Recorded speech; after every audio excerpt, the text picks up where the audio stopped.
lot of people have been criticizing the Bucks for not simply doubling Jimmy Butler when he was scoring at will against him and ultimately pulled off the comebacks and out eliminated the Bucks.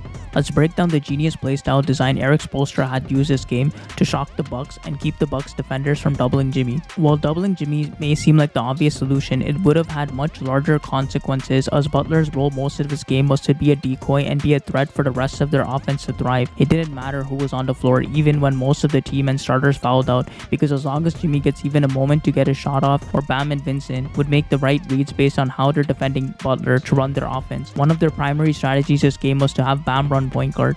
Jimmy played off ball most of the game. He rarely even inbounded the ball. Their strategy was to preserve Butler's mental and physical energy. Butler's mere presence on the court was enough to threaten the Bucks, while Jimmy saving his mental energy and stamina for the fourth quarter and what turned out to be overtime.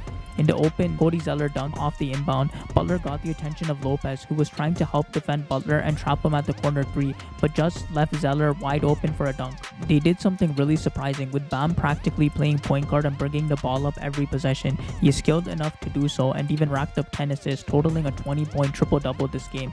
By Bam bringing up the ball, the rim protector like Lopez isn't meant to defend up front to the half court, as he needs to rim protect, and so Bam's open to find cutters, or they'd have to respect a floater or mid-range shot from Bam, which he was able to finish.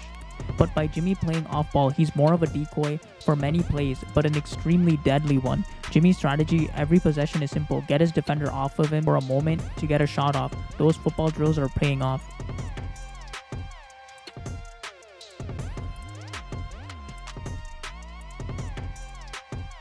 With Jimmy basically getting the ball within a second and doing a quick ISO to get to his spot and a shot off, there's no time for any help defender to come to help. If they double him off ball, you're leaving a wide open 3-point shooter like Max Strus and Duncan Robinson, who have been lethal from 3 wide open, and hitting threes hurts more than losing to a contested Jimmy's twos. Or Lopez doubles Jimmy, leaving a clean lane for a mobile Bam to just rim roll every time, or like how we saw with Zeller in overtime. They can't double Jimmy because he doesn't even have the ball most of the time, and when he does, he's releasing very quickly, because even if he misses, as long as 2 defenders are on him, it's a free paint for Bam to finish, as he did multiple times and racked up 10 rebounds. Love, Strus, Robinson, and Vincent were also hitting threes. While it looks bad for Jimmy to constantly score over them, at least it's just contested twos. It would look like a complete defensive collapse if they were to leave wide open 3-point shooters to bury them, or even more embarrassing, to let Bam have a clean lane every play and get a guaranteed dunk and 2 points. Hit with a double team. One more, Strus for the tie. Got it! Even in Game 1 against the Knicks, when they did double Butler, he quickly made the right read to pass it out for his teammates to quickly find the open man to hit threes and ultimately win them the game. Check out my other video about the genius Eric Spoelstra play call that forced the overtime.